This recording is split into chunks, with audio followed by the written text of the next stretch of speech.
High Administrator Du-1 stood before the massive screen in the Galactic Council chamber. His gray robes moved softly in the artificial breeze that kept the room cool. The screen showed thousands of planets, each marked with a red dot. These red dots meant failure. Every single civilization that had taken the test had failed. "Another species approaches the testing age," he said to the council members who sat in their floating chairs. His voice was tired. He had seen this happen many times before. The room was very quiet. The council members looked at the newest blinking light on the screen. It pointed to a small blue planet in a far corner of the galaxy. "Earth. How many species have failed the test now?" asked Council Member Yunseo. She was newer to the council and still showed interest in the numbers. 10,423. Du-1 answered without checking his records. He had memorized this number. It grew bigger every time. Each failure has sent a civilization back to their Stone Age. Their technology disappeared. Their knowledge was lost. All because they could not pass the Crucible. The Crucible was not just a test. It was the universe's way of checking if a species was ready for the next step. No one knew who made it. It was there before the council, before the first spaceship, maybe even before the first star. Du-1 walked to his chair and sat down. His screen lit up with Earth's information. "They are interesting," he said, reading the reports. "They fight among themselves, but they also help each other. They destroy their planet, but they also try to save it. They are different." "Different does not mean better," said another council member. "The bright ones of Centauri were different too. They failed in 2 days." Du-1 nodded, but something about Earth's file caught his eye. Their entertainment programs showed something unusual. They liked to laugh at serious things. They made jokes about death, about space, about their own problems. This was new.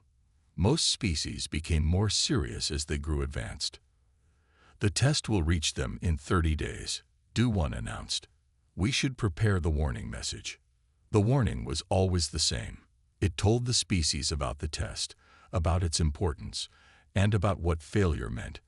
Most species panicked when they got it. Some tried to fight. Some tried to run. None of these strategies worked. As Du-1 prepared to send the message, his assistant came running into the chamber. This was not normal. No one ran in the council chamber. "High Administrator," the assistant stopped, trying to catch his breath. We received a transmission from Earth." The council members looked at each other in surprise. This had never happened before. Usually, they contacted the species first. "Show us," Du-1 ordered. The big screen changed. Now it showed a message. It was simple, in basic galactic standard.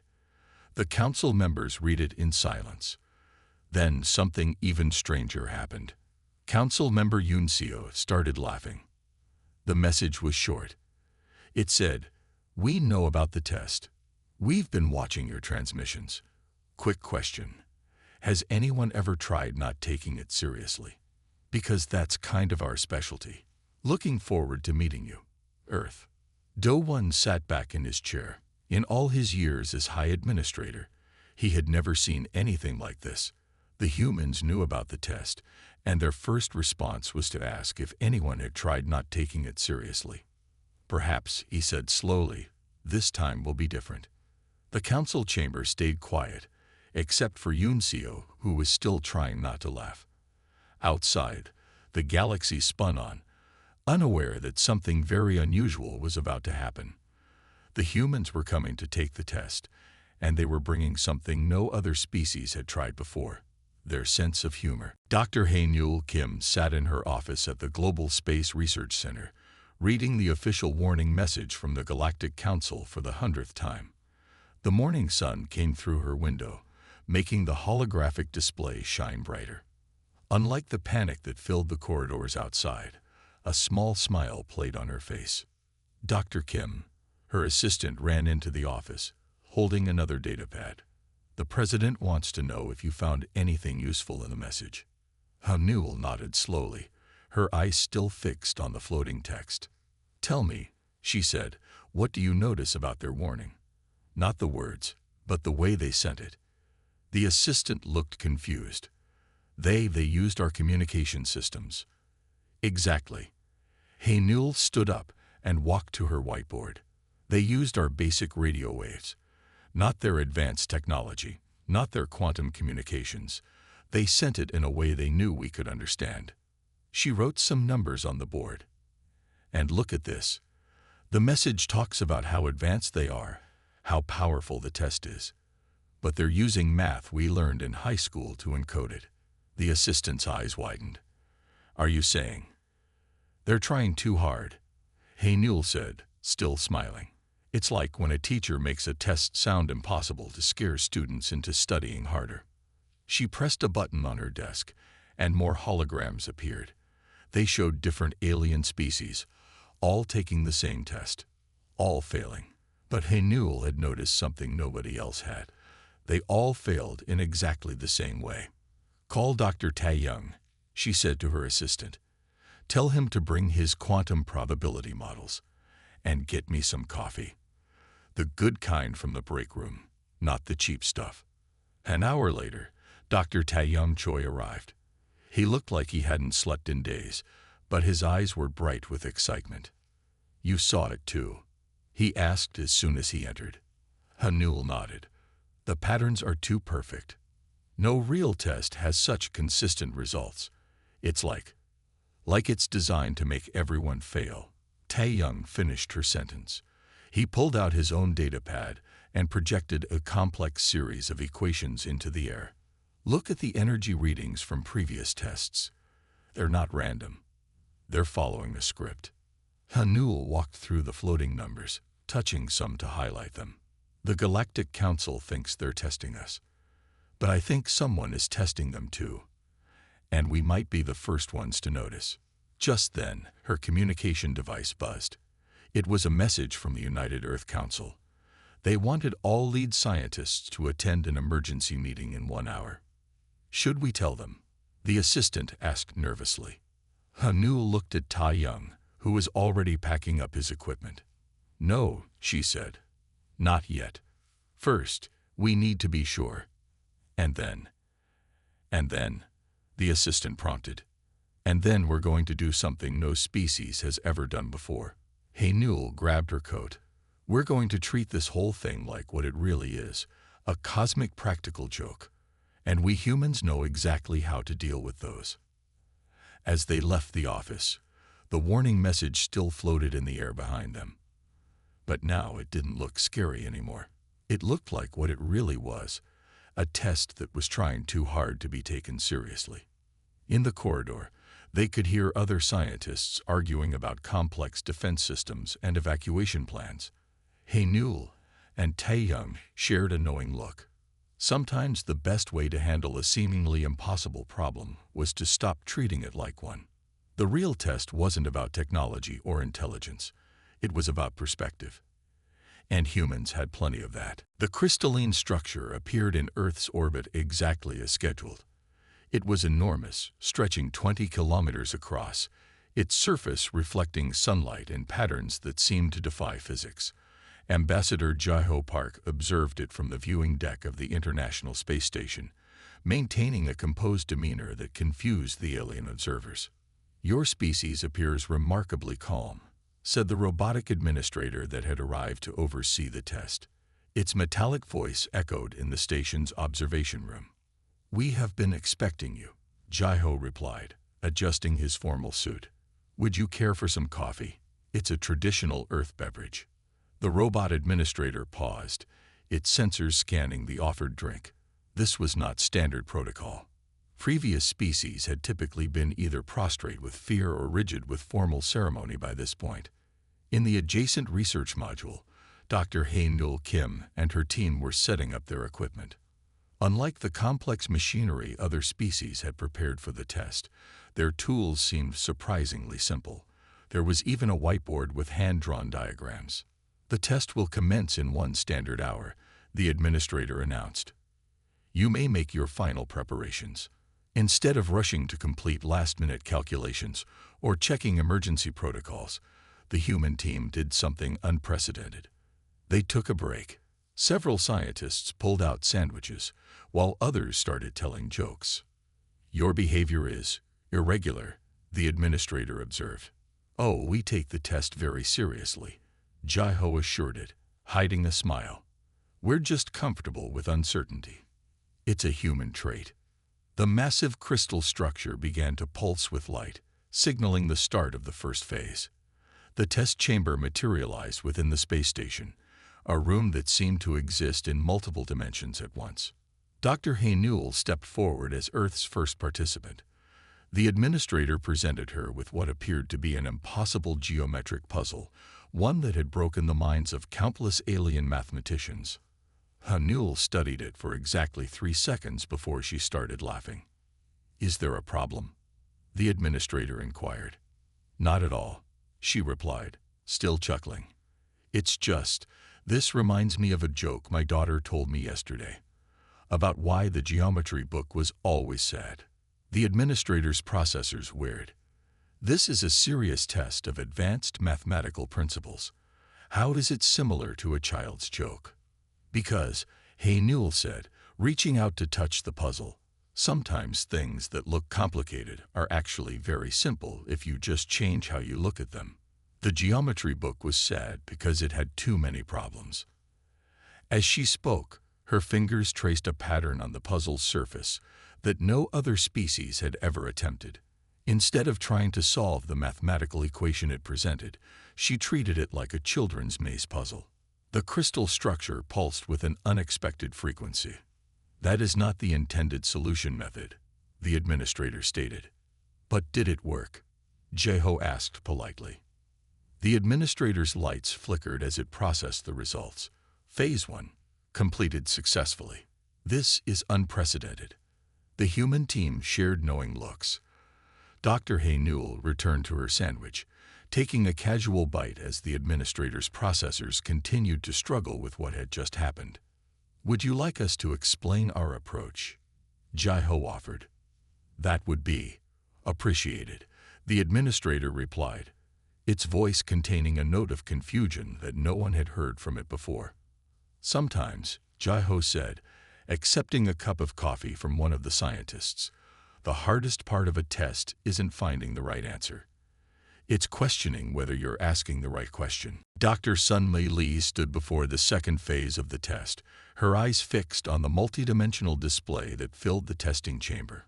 The robotic administrator hovered nearby, still processing the unexpected success of the first phase. Other members of the human team watched from behind a transparent barrier, maintaining their remarkably relaxed demeanor. Phase 2 requires the participant to balance a complex energy matrix, the administrator explained. "Previous species have attempted this challenge 10,423 times. None have succeeded." Sunlei adjusted her glasses and studied the swirling patterns of energy before her. The matrix was beautiful, resembling the northern lights she had seen during her research in Alaska. But something about it seemed familiar in an unexpected way. "This pattern," she said slowly, "reminds me of water going down a drain." The administrator's lights flickered. "This is an advanced energy manipulation test. It has no relation to primitive plumbing systems." Sunmi smiled. "Have you ever watched water drain from a bathtub? It creates a spiral pattern. The water finds the most efficient path naturally without any complex calculations." She stepped closer to the energy matrix. Instead of using the provided control panel with its numerous complicated settings, she simply observed the natural flow of energy. The swirling patterns were trying to find their own balance, but the prescribed solutions had always worked against this natural tendency. "The previous species," she asked, "they all tried to force the energy into a specific configuration, didn't they?" "Correct," the administrator confirmed. "The test requires precise control of all variables." Sunmei shook her head. "No, it doesn't. Look at how the energy wants to move. It's like a river. You don't control a river by fighting it. You work with its natural flow." In the observation area, Dr. Haynewell Kim nodded in understanding. "It's not about control," She said to Ambassador Jaiho, "It's about harmony." Sun Mai raised her hands to the control panel but didn't touch it. Instead, she began to identify the points where the energy naturally wanted to converge. With minimal adjustments, she guided these points into alignment, letting the matrix find its own balance. The chamber filled with a soft, pulsing light. The energy patterns stabilized into a perfect, self-sustaining harmony. Phase 2, completed, the administrator announced, its voice containing an unmistakable note of surprise. "But you barely use the controls." "Sometimes," Sun Mai explained, "the best solution is to do less, not more." The answer was already there in the energy's natural behavior. We just needed to see it. The administrator processed this information. "Your species approaches problems differently." "We try to," Ambassador Jaiho said. "Humans have learned that the most elegant solutions often come from understanding and working with natural patterns rather than trying to impose our own." As the energy matrix continued its peaceful dance, Dr. Haynewell made notes on her tablet.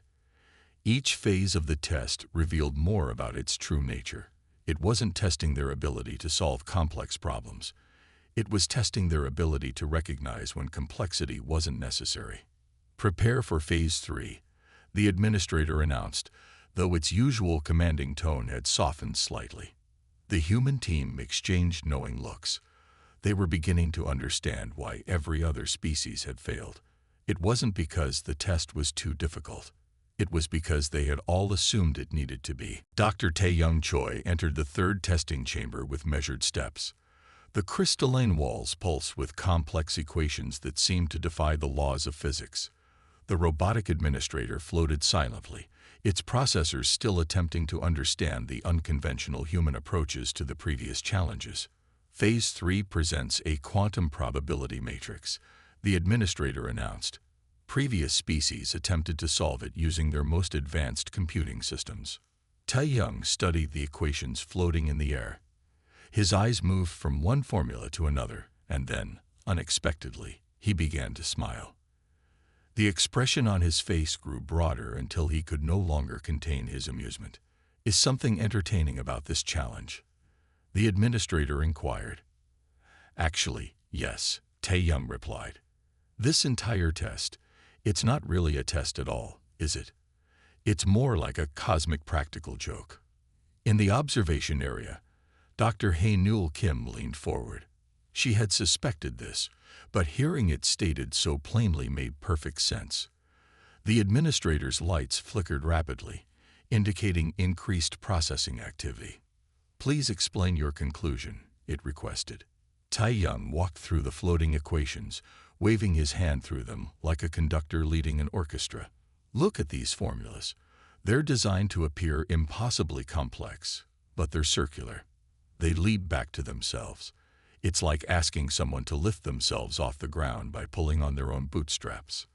The complexity is intended to test advanced problem-solving capabilities," the administrator stated. "No," Tae-young said gently. "The complexity is intended to hide the fact that there is no solution. The test isn't measuring our ability to solve the problem. It's measuring our ability to recognize when we're being pranked." The chamber fell silent. In the observation area, the human team exchanged knowing looks. Ambassador Jaiho Park stepped forward to address the administrator. "Every species that faced this test tried to solve it using pure logic and advanced technology," Jaiho said. "But humans have something that goes beyond logic. We have the ability to step back and laugh at ourselves." The administrator's processors whirred loudly. This perspective has never been presented in 10,423 attempts." Tae-young walked to the center of the chamber. Instead of attempting to solve the equations, he simply reached out and touched one. The formula shimmered and revealed its true nature, a simple loop disguised as an impossible problem. "The real test," he explained, "isn't about finding the right answer. It's about recognizing when the question itself is absurd. Every species before us failed because they were too serious, too focused on proving their worth. They never stopped to consider that the whole thing might be an elaborate joke. The crystalline structure surrounding the space station began to pulse with a new pattern.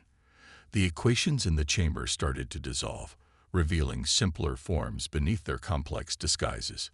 In human culture, Dr. Hay Newell added from the observation area, "We have a saying, don't take life too seriously. You'll never get out alive." Sometimes the wisest response to an impossible situation is to laugh at it. The administrator hovered silently for a long moment. When it spoke again, its metallic voice carried a note of something new, something that sounded almost like admiration. Phase 3, completed. However, the method of completion was unprecedented. Dr. Hyun-Woo Kang stood before the fourth phase of the test. His posture relaxed as he faced what appeared to be a mirror-like surface, stretching endlessly in all directions. The robotic administrator had been unusually quiet since the revelation in Phase 3, its processors still attempting to understand the human perspective. Phase 4 requires interface with infinite recursive realities, the administrator stated. Previous species attempted to map all possibilities before proceeding. Hyun-Woo adjusted his glasses and looked at the infinite reflections of himself. In each reflection, he saw a slightly different version of reality. Most species had tried to analyze every variation, driving themselves to exhaustion and ultimately failure. "May I try something different?" he asked politely. "You may proceed as you wish," the administrator replied, a note of curiosity in its mechanical voice. Instead of attempting to study the infinite reflections, Hyun-Woo walked directly up to the mirror surface and knocked on it, as if checking to see if anyone was home. The sound echoed through all realities simultaneously. "What are you doing?" the administrator inquired. "Making contact," Hyun-Woo replied simply. "All these realities, they're not separate from each other. They're connected, like a family." In the observation area, Dr. Hae-Nul Kim nodded in understanding. The previous species had treated each reality as a separate problem to solve, but Hyun-Woo saw them as parts of a whole. He pressed his hand against the mirror surface. Instead of trying to analyze the infinite variations, he focused on what they all had in common. In every reflection, he saw the same basic truth, the desire to connect. The test asks us to understand infinite realities, Hyun-Woo explained, but it doesn't ask us to control them or map them. It asks us to accept them. The mirror surface began to ripple like water. Each reflection started moving in harmony with the others, creating a dance of infinite possibilities that somehow made perfect sense. Previous species attempted to dominate the infinite, the administrator observed. They tried to categorize and control every variation. "That's the problem," Hyun-Woo said. "You can't control infinity. You can only appreciate it. It's like looking at the stars. You don't need to count them all to understand their beauty." The infinite reflections began to pulse with a warm light. Each reality seemed to recognize itself in all the others, creating a perfect harmony of existence. Phase 4, completed, the administrator announced. "Your method was unexpected." Ambassador Jaho stepped forward from the observation area. "Humans have learned that some things aren't meant to be conquered or solved. Sometimes, understanding comes from accepting that we don't need to understand everything." The human team gathered around Hyun-Woo as the infinite reflections continued their synchronized dance. They had broken another pattern, not by fighting against it, but by embracing its fundamental nature. "Your species continues to demonstrate unusual wisdom," the administrator said. "You approach complexity with simplicity. You face infinity with acceptance rather than ambition." Dr. Hae-Nul smiled. "Sometimes the wisest thing to do is to stop trying so hard. The universe has its own way of making sense, if we just let it." The crystalline structure surrounding the space station pulsed with new energy, as if responding to this simple truth. The final phase of the test was approaching, but the humans faced it without fear. They had learned that the greatest challenges often had the simplest solutions, if you were willing to see them. High Administrator Do-Won stood in the Galactic Council chamber, watching the events unfold through the massive display screen.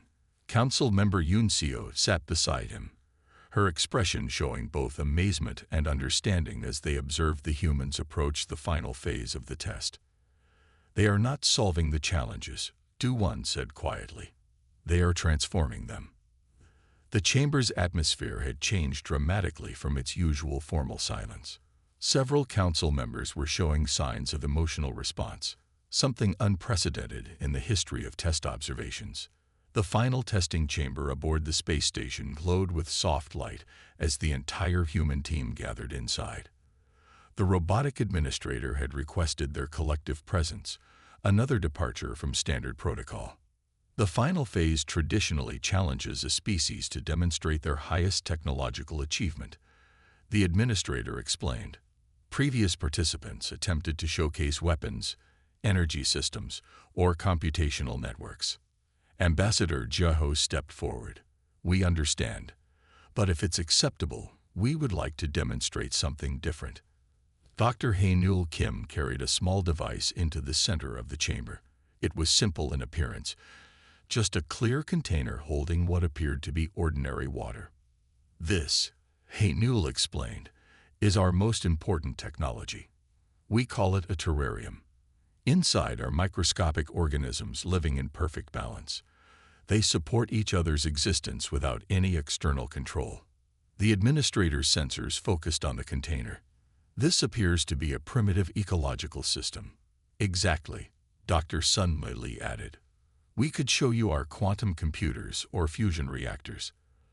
But this small ecosystem demonstrates something more important, the understanding that true advancement comes from harmony, not control." The chamber fell silent as the administrator processed this information. In the Galactic Council chamber, Do-won leaned forward, his eyes fixed on the screen. "For 10,000 years, Jeho continued, species have tried to prove their worth through dominance over nature and matter. But humans have learned that our greatest achievement is understanding when not to interfere, when to let things find their own balance." The crystalline structure surrounding the station began to pulse with a new pattern. It was gentler than before, more harmonious. The robotic administrator's lights flickered in what appeared to be recognition. "Your species," it said, "is the first to understand. The test was never about proving superiority. It was about demonstrating wisdom." In the council chamber, Yoon Seo stood up. "They have done more than pass the test," she announced to her fellow council members. "They have revealed its true purpose." Do-won nodded slowly. The test was designed to identify species who could recognize the fundamental truth of existence, that progress is not measured by power, but by understanding. The terrarium in Hae-Nul's hands caught the light, its tiny ecosystem continuing its endless cycle of life and balance. It was simple, yet it contained a profound truth that had eluded thousands of advanced civilizations. "Final phase completed," the administrator announced. "Humanity has achieved what no other species has accomplished. You have seen beyond the illusion of complexity to find the simple truths beneath." The human team shared quiet smiles. They had come to the test prepared to face impossible challenges, only to discover that the greatest challenge was learning to let go of the need to prove themselves. 1 month after the test's completion, the Galactic Council chamber looked very different. The formerly austere room now featured a small terrarium displayed prominently near the High Administrator's podium. Representatives from Earth stood before the assembled council members, their presence marking a historic moment in galactic history. High Administrator Do-won rose from his chair, his traditional gray robes flowing as he addressed the chamber. "For countless generations, we believed advancement meant increasing complexity. We measured progress by our ability to control the forces of nature. We were wrong." The chamber was filled with representatives from numerous species. Many were those who had failed the test in previous centuries. They watched with great interest as Do-won approached the human delegation. "Humanity has taught us a profound lesson," he continued. "True wisdom often lies in simplicity. Progress is not measured by dominance, but by understanding." Ambassador Jeho stepped forward, accompanied by Dr. Hae-Nul Kim and the rest of the human team. Above them, the massive display screen showed scenes from their test performance, including their unexpected approaches to each challenge. "We did not come here to prove our superiority," Jaiho said. "We came to share our perspective. And now we would like to share something else, a proposal." Dr. Hay-Newell moved to the center of the chamber. The holographic displays activated, showing images of the various species who had attempted the test throughout history. "We suggest opening a galactic academy," she explained, "not to teach advanced technology, but to share different ways of thinking. Every species has something unique to offer. Even those who failed the test have valuable perspectives." Council member Yoon Seo, who had been the first to understand the humans' approach, stood in support. "The humans are right. We have been measuring success by the wrong standards. It is time for a change." The robotic administrator, now permanently assigned to Earth as a liaison, moved forward. "Analysis shows that combining different species' perspectives leads to better solutions than any single approach." Do-Won nodded in agreement. The test was designed eons ago to find species who could see beyond the surface of reality. Humanity did more than pass it. They showed us its true purpose, and now they offer us a way forward. The chamber erupted in discussion as representatives from various species began to understand the implications. The failures of the past were not endings, but beginnings. Each species had approached the test differently, and each approach contained valuable insights. "The universe," Jaiho said, addressing the chamber, "is not a problem to be solved. It is a mystery to be explored, and it is best explored together, with both wisdom and humor." The crystalline structure that had delivered the test now orbited Earth peacefully, its purpose transformed. Instead of testing species, it would become the site of the new Galactic Academy, a place where different perspectives could meet and learn from each other. As the Council voted unanimously to accept Earth's proposal, Do-Won looked at the small terrarium near his podium. Like the tiny ecosystem within it, the galaxy would find a new balance, not through control or competition, but through understanding and cooperation. The age of testing was over. The age of learning had begun.